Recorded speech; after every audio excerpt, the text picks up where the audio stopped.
السلام علیکم ناظرین، آج ہم حاضر ہیں بر صغیر کے عظیم خطیب بے باک حقگو اور عالم دین حضرت مولانا عطا اللہ شاہ بخاری رحمۃ اللہ۔ یہ وہ ہستی ہیں جنہوں نے اپنی پوری زندگی دین اسلام کی سربلندی، حق کی آواز اور امت کو بیدار کرنے میں گزار دی۔ مولانا عطا اللہ شاہ بخاری رحمۃ اللہ علیہ 23 ستمبر 1892 عیسوی کو ہندوستان کے علاقے پٹودی میں پیدا ہوئے۔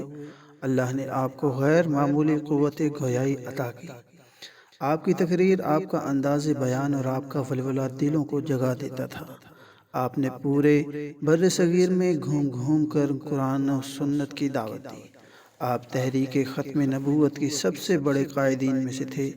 جلسے جلوسوں میں آپ کی تقریر سن کر ہزاروں لوگ روتے، اپنے گناہوں سے توبہ کرتے اور دین کی طرف لوٹتے۔ آپ کی شخصیت میں ایسا رعب اور لہلیت تھی کہ بڑے بڑے حکمران بھی آپ کے سامنے جھک جاتے تھے۔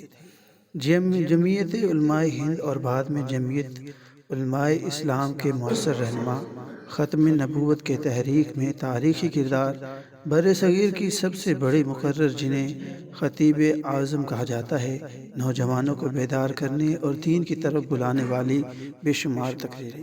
مولانا عطا اللہ شاہ بخاری رحمۃ اللہ علیہ 21 اگست 1961 عیسوی کو اس دنیا سے رخصت ہو گئے، مگر ان کی آواز، ان کا کردار اور ان کا عشق رسول صلی اللہ علیہ وسلم آج بھی مسلمانوں کے دلوں میں زندہ ہے۔ آپ کا مزار پاکستان کے شہر ملتان میں واقع ہے، ایک پرسکون جگہ جہاں آج بھی لوگ آ کر فاتحہ پڑھتے اور اس عظیم رہبر کو یاد کرتے ہیں۔ ہم اس وقت اسی مبارک مقام پر موجود ہیں۔